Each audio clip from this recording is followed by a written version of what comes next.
Hello students, Rajiv total maths class में स्वागत है। आज हम लोग इस वीडियो में क्लास 10th का मैथ्स का क्वेश्चन जो सेंटअप एग्ज़ाम द्वारा पूछा गया है, ऑब्जेक्टिव क्वेश्चन 1 बाई 1 करके करेंगे। इसमें हम लोग सिर्फ ऑब्जेक्टिव क्वेश्चन देखेंगे, 1 से 50 तक का क्वेश्चन को सॉल्व करेंगे 1 बाई 1 करके। तो चलिए स्टार्ट करते हैं, वीडियो को आगे बढ़ाते हैं। आप लोग मेरे इस वीडियो को अंत तक जरूर देखें और कमेंट में जरूर लिख के बताएं कि ये वीडियो कैसा लगा। ठीक है, तो चलिए स्टार्ट करते हैं, 1 बाई 1 करके हम लोग देखते हैं। तो चलिए आज हम लोग इस सेकेंडरी सेंटअप एग्ज़ाम जो 2024 का है, इसके बारे में आज हम लोग क्वेश्चन पेपर ऑब्जेक्टिव 1 से 15, इसमें हम लोग 1 से 50 तक क्वेश्चन करेंगे, 1 बाई 1 करके देखेंगे। ठीक है, तो चलिए स्टार्ट करते हैं।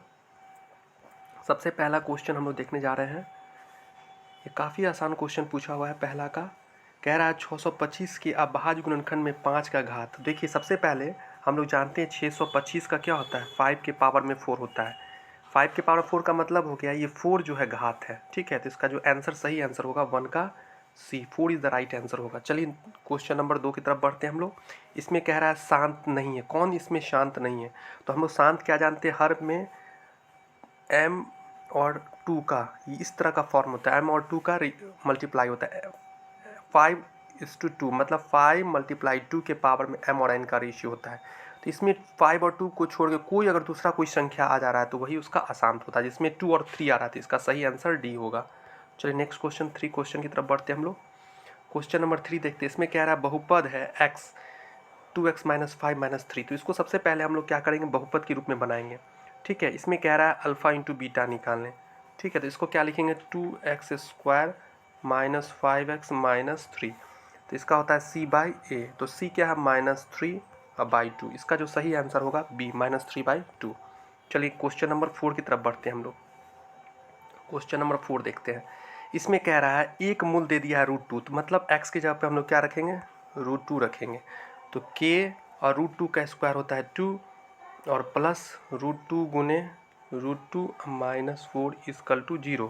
तो 2k तो यहाँ हो जाएगा +2 - 4 = 0। तो 2k ये हो जाएगा, इधर आके 2 हो जाएगा, k = 1। इसका सही आंसर डी हो जाएगा। चलिए 4 का डी हो जाएगा। चलिए क्वेश्चन नंबर 5 की तरफ बढ़ते हैं हम लोग।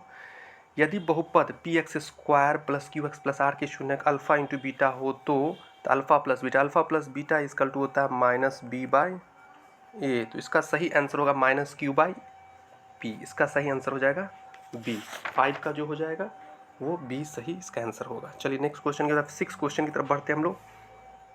क्वेश्चन नंबर 6 देखते हैं। ठीक है, इसमें जो कह रहा है 6 क्वेश्चन नंबर में क्या कह रहा है, सेक 60 डिग्री जो होता है 2 होता है +1 और 2 - 1 तो होगा 3/1। तो इसका सही आंसर सी हो जाएगा, राइट। अगला क्वेश्चन, क्वेश्चन नंबर 7 देखते हैं हम लोग। क्वेश्चन नंबर 7 देखते हैं। 7 क्या कह रहा है, 2x² - 4x + 3 = 0 का विविक्तकर है। क्या इसका सही आंसर क्या होगा? तो हम फॉर्मूला जानते हैं, d = होता है b² - 4ac। इसी फॉर्मूला पर हम बैठाएंगे। तो इस फॉर्मूला बैठाने पे क्या हो जाएगा, 16 माइनस 4 इंटू ए जो दिया हुआ 2 अब मल्टीप्लाई 3। तो 4 दूनी 8 24, 4 दूनी 8 8 24। तो 16 में से जो 24 घटाएंगे तो वो कितना हो जाएगा, -8। इसका सही आंसर होगा। चलिए क्वेश्चन नंबर 8 की तरफ बढ़ते हैं हम लोग।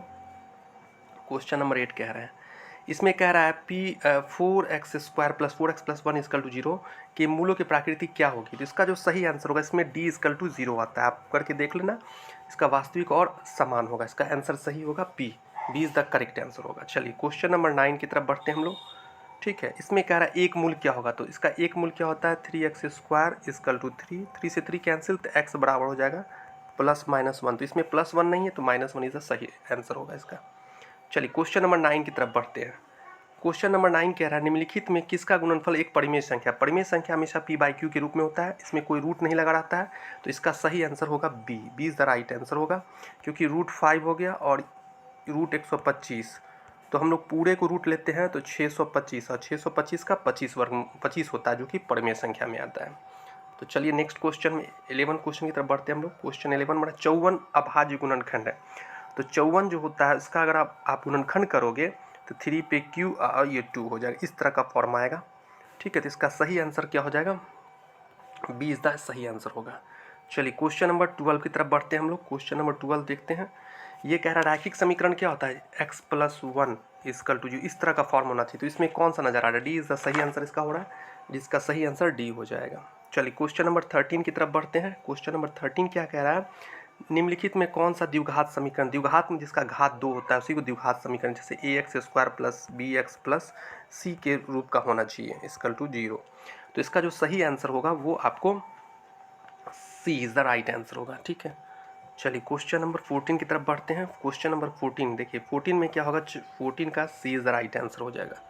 ठीक है, इसमें भी यही बात होगा, इसमें आप चाहोगे तो निकाल भी सकते हो। 14 में क्या है, D greater than equals to 0 पे आप सॉल्व करके निकालोगे तो यही सही आंसर आएगा। ठीक है, चलिए 15 की तरफ बढ़ते हैं हम लोग। 15 में कह रहे हैं यदि किसी द्विघात बहुपद शून्य का अगर माइनस 3 है एवं गुणनफल 2 है, तो -3 है और गुणनफल 2 है, तो इसका फॉर्मूला क्या होता है, x² minus alpha plus beta x अब प्लस अल्फ़ा बीटा। तो चलिए इसमें देखते हैं, x हो गया, ये माइनस को प्लस बनाएगा 3x अब प्लस 2। तो इसका जो सही आंसर होगा वो आपको A is the right answer. ठीक है, चलिए 16 क्वेश्चन की तरफ बढ़ते हैं हम लोग। 16 क्वेश्चन देखते हैं। 16 क्वेश्चन का जो सही आंसर होगा, क्योंकि देखिए ये जो है 16 क्वेश्चन कह रहा है x+2y + 3 = 0, और इसको आप कॉमन लोगे तो यही चीज़ आएगा, सेम चीज़। तो ये अनगणित हल है, अनगिनत हल होंगे इसका सही आंसर। चलिए 17 क्वेश्चन की तरफ बढ़ते हैं। x बराबर 9 का आलेख कैसा होगा, एक सरल रेखा होता है। तो x बराबर 9 का मतलब हो गया, ये हुआ x बराबर 9, तो किसके पैरेलल है, y एक्स के समानांतर है। ठीक, इसका 17 का B is the right answer. चलिए क्वेश्चन नंबर 18 देखते हैं हम लोग। कह रहा है समानांतर श्रेणी कौन होंगे, तो आपको पता होना चाहिए कि एपी कैसा होता है, सेकेंड में से फर्स्ट को घटाए और थर्ड में सेकेंड, अगर दोनों का रेशियो, अगर दोनों का डिफरेंस अगर सेम होता है तो वो एपी में होता है। तो 2 में से 1 माइनस करेंगे तो क्या होगा, ए होगा, और 3 में से भी 2a माइनस करेंगे तो वो ए होगा। दोनों सही है, इसका सही answer B is the correct answer होगा, 18 का बी।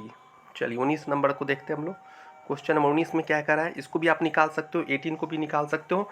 तो 18 का होता है 3√2 और 15 का 5√2 और 98 का 7√2। तो आप इसको माइनस को, 5 में से 3 गया 2√2 और ये भी 2√2। इसका सही आंसर हो जाएगा बी, बी इज़ द, इसका सही आंसर हो जाएगा B, B is the right answer. चलिए 20 की तरफ बढ़ते हैं हम लोग। क्वेश्चन नंबर 20 देखते हैं हम। ये कह रहा है यदि 5, a, b तथा 11 समानांतर श्रेणी में है तो a प्लस बी, तो आप दोनों को जोड़ दो, 15 में 5, 11 में 5 ऐड कर दो 16। इसका सही जो आंसर होगा D, D is the right answer. चलिए हम लोग आते हैं 21 की तरफ बढ़ते हैं। 21 में कह रहा है समानांतर श्रेणी 21, 18, 15 का 8वां पद क्या होगा, तो इसका 8वां पद क्या होगा, इसका सही जो आंसर होगा वो 21 का जो होगा वो सी इज़ द राइट आंसर होगा। चलिए 22 की तरफ बढ़ते, 22 का क्या आंसर होगा, समानांतर श्रेणी 2, 5, 8, 11 का कौन सा पद 26 है। तो मैंने कहने का सेंस इसमें हमको n निकालना था, इसका जो n होगा वो कौन सा होगा, उसका 9वां पद, मतलब B is the right answer हो जाएगा। चलिए 22 को देखते हैं। कह रहा प्रथम 9 विषम प्राकृत संख्या गुणनफल n² होता है, तो 9 का स्क्वायर होता है 81, इसका सही आंसर बी हो जाएगा। चलिए 24 की तरफ बढ़ते हैं। 24 का देखिए, 24 क्या आ रहा है, यदि किसी समानांतर श्रेणी का nवां पद 2n + 5, तो 2 क्या होगा, 2 को 2 से मल्टीप्लाई कीजिए प्लस 5, तो 4, 5, 9, इसका आंसर सी हो जाएगा। यह बिल्कुल आसान क्वेश्चन है, अगर जो बच्चे सही से पढ़े होंगे तो उनको जवाब देने में कोई दिक्कत नहीं हो रहा होगा। यदि किसी द्विघात बहुपद पी x बराबर x² plus a plus B into X plus B के शून्य -2 और 3 हो तो a और b का मान बताना। इसका जो सही आंसर होगा वो डी बिल्कुल सही होगा। चलिए 26 की तरफ बढ़ते हैं। कह रहा है यदि बहुपद यदि बहुपद px एक शून्य 2 हो तो निम्नलिखित में कौन सा px एक गुणनखंड होता है, तो इसका जो सही आंसर होगा बी होगा। चलिए 27 की तरफ बढ़ते हैं। 27 देखते हैं हम लोग। 5x - 2y = -8 एक हल होगा, किसका हल होगा, इसमें आप x और y का मान रखने पे -8 जिसमें वही इसका सही रिजल्ट होगा, इसका सी इज़ द राइट आंसर होगा। चलिए 28 की तरफ बढ़ते हैं हम लोग। 28 में देखते हैं निम्नलिखित तो कौन सा बिंदु x बराबर 3 के आलेख पर है, तो इसका सही आंसर ए हो जाएगा, 3,0 पे है। ठीक है, चलिए नेक्स्ट क्वेश्चन की तरफ 29 की तरफ बढ़ते हैं हम लोग। 29 में कह रहा है समानांतर श्रेणी 2, 7, 12, 17 के लिए a13 - a20 का मान क्या होगा इसमें, सही, इसका सही जो आंसर होगा वो बी, 50 इज द सही आंसर होगा। चलिए 13 देखते हैं। 13 में कह रहा है दो एक घातीय समीकरण के हल यदि संपाती रेखाएं हो तो हलों की संख्या क्या होती है? सी इज द राइट आंसर, अनगिनत हल होंगे। ठीक है, चलिए 31 की तरफ बढ़ते हैं हम लोग। यदि दो समरूप त्रिभुजों के क्षेत्रफल का अनुपात 196 अनुपात 169 है तो उसके संगत भुजाओं का अनुपात क्या होता है? तो आपको पता होना चाहिए कि भुजा हमेशा स्क्वायर में जाता है। ठीक है, तो स्क्वायर का मतलब ये रूट में चला जाएगा, तो 196 और ठीक है बट्टा में 169, तो ये हो गया 14:13। इसका जो सही आंसर होगा वो B is the right answer. सब जो बच्चे थ्योरम पढ़े होंगे तो उनको आसानी से सॉल्व कर सकते हैं। चलिए 32 की तरफ बढ़ते हैं। ये भी काफ़ी आसान है। 10 स्क्वायर 30 डिग्री मतलब 1/√3 का होल स्क्वायर, तो क्या होगा 1/3। इसका बी आंसर बी हो जाएगा 32 का। चलिए 33 की तरफ बढ़ते हैं हम लोग। दो समरूप त्रिभुज के संगत भुजाएं 4:9 के अनुपात में है तो इन त्रिभुजों के क्षेत्रफलों का अनुपात कितना होगा? तो इसका स्क्वायर अनुपात इसका स्क्वायर 16:81। इसका सही आंसर हो जाएगा डी। इसका सही आंसर क्या हो जाएगा? डी इसका सही आंसर हो जाएगा। ठीक है, तो चलिए नेक्स्ट देखते हैं इसका। क्योंकि संगत है तो संगत का स्क्वायर होता है 16:81 होगा। ठीक है, 34 देखते हैं। दो समरूप त्रिभुज के क्षेत्रफल का अनुपात 16:25, उनके संगत ऊंचाइयों का अनुपात क्या है? तो इसका भी वही बात होता है, इसमें भी स्क्वायर होता है, तो स्क्वायर होने पे 16 और 25 तो मतलब 4:5। इसका सही आंसर हो जाएगा बी। ठीक है, 35 की तरफ बढ़ते हैं हम लोग। 35 देखते हैं। सेक स्क्वायर 45 तो मतलब √2 का होल स्क्वायर और प्लस √2 का होल स्क्वायर, तो 2 + 2 4 हो गया। इसका आंसर बी हो जाएगा, B is the right answer. तो 36 को देखते हैं क्या कह रहा था। त्रिभुज पी क्यू आर और त्रिभुज X Y Z, P Q बटा एक्स वाई, पी आर बटा एक्स जेड, ये दोनों समरूप त्रिभुज होंगे यदि कब? जब एंगल पी बराबर एंगल एक्स। इसका सही आंसर होगा ए। 37 की तरफ बढ़ते हैं हम लोग। 37 देखते हैं। दो समरूप त्रिभुज ए बी सी और पी क्यू आर के परिमाप क्रमशः 36 सेंटीमीटर 24 सेंटीमीटर है तो पी क्यू अगर 10 सेंटीमीटर ए बी का नाम बताना है तो ए बी का जो मान होगा वो हमेशा 15, B is the right answer हो जाएगा। ठीक है, चलिए 38 को देखते हैं हम लोग। 38 कह रहा है यदि त्रिभुज ए बी सी समरूप है त्रिभुज P Q R, angle A 47 degree, angle R 73 degree, तो एंगल बी बराबर, ये दोनों को जोड़ के 180 में से माइनस कर दिए। इसका सही आंसर हो जाएगा 60 degree, B is the right answer. चलिए अब हम लोग आते हैं 39 की तरफ। देखिए ये भी काफ़ी आसान क्वेश्चन है। यदि त्रिभुज ए बी सी समरूप है त्रिभुज पी क्यू आर का तो 2AB बराबर पी क्यू और बी सी बराबर 7 सेंटीमीटर क्यू आर बताना है। तो ठीक है, इसका जो सही आंसर होगा आपको इसका होगा 14 सेंटीमीटर, राइट आंसर हो जाएगा। चलिए 14 क्वेश्चन की तरफ बढ़ते हैं हम लोग। त्रिभुज ए बी सी में A D perpendicular B C, A D बराबर बी डी बराबर 8 सेंटीमीटर, बी सी बराबर 23 सेंटीमीटर हो तो ए सी का मान बताना है। इसका जो सही आंसर होगा वो हो जाएगा 17 सेंटीमीटर। ये सब आसान क्वेश्चन है बहुत।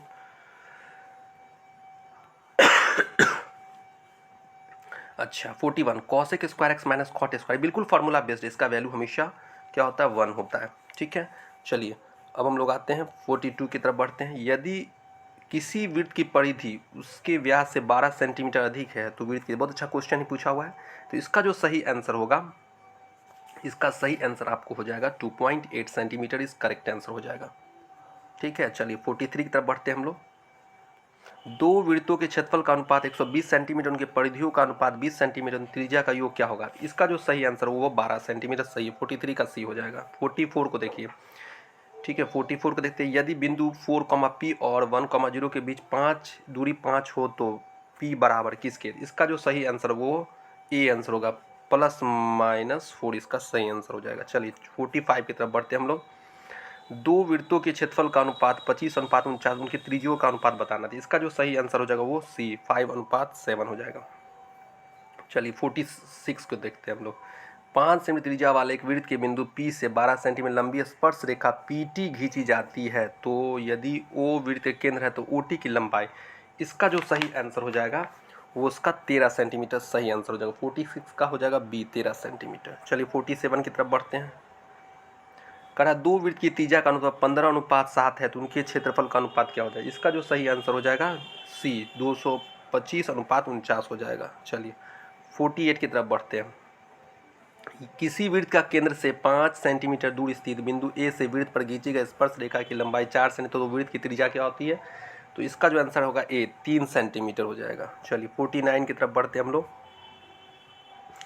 इसका आंसर क्या हो जाएगा, साइन स्क्वायर, 1 का होल स्क्वायर साइन 90 तो 1 होता है, इसका 1 का होल स्क्वायर, तो इसका आंसर 0 हो जाएगा, ए का 0। चलिए नेक्स्ट क्वेश्चन 50 क्वेश्चन देखते हैं हम लोग। 50 क्वेश्चन कह रहा है त्रिभुज पी क्यू आर में क्यू आर को बिंदु एस तक बढ़ाया जाता है, तो ये जिसमें एंगल पी आर एस बराबर 120 डिग्री तथा एंगल पी यू आर बराबर 60 डिग्री त्रिभुज पी क्यू आर का मान निकालें। देखिए बहुत ही आसान क्वेश्चन है, देखिए इसको हम लोग कैसे बनाते हैं जरा देखते हैं हम लोग, ठीक है। देखिए एक त्रिभुज बना लेते हैं हम लोग, त्रिभुज बना लिया, इसको बढ़ा दिए, ठीक है। ये पी हुआ, ये क्यू हुआ, ये आर हुआ, ये एंगल आपको दे दिया है कितना, पी आर एस, ये आर एस तक 120 डिग्री हुआ, ठीक है। और ये एंगल आपको दे दिया पी क्यू आर, ये 60 डिग्री, और इसको कुछ नहीं तो एक्स डिग्री मान लेते हैं, तो एक्स डिग्री प्लस 60 डिग्री बराबर 120 डिग्री। तो इसको इधर ले जाएंगे तो एक्स डिग्री बराबर क्या हो जाएगा, 120 में से 60 डिग्री घटाएंगे तो क्या हो जाएगा, 60 डिग्री हो जाएगा। तो इसका आंसर सही सी होगा, ठीक है। तो चलिए अपने वीडियो को हम यहीं समाप्त करते हैं, तब तक के लिए जय हिंद जय भारत, मन ला के पढ़िए और अच्छे से अच्छे नंबर लाइए एग्जाम में। Best of luck, thank you.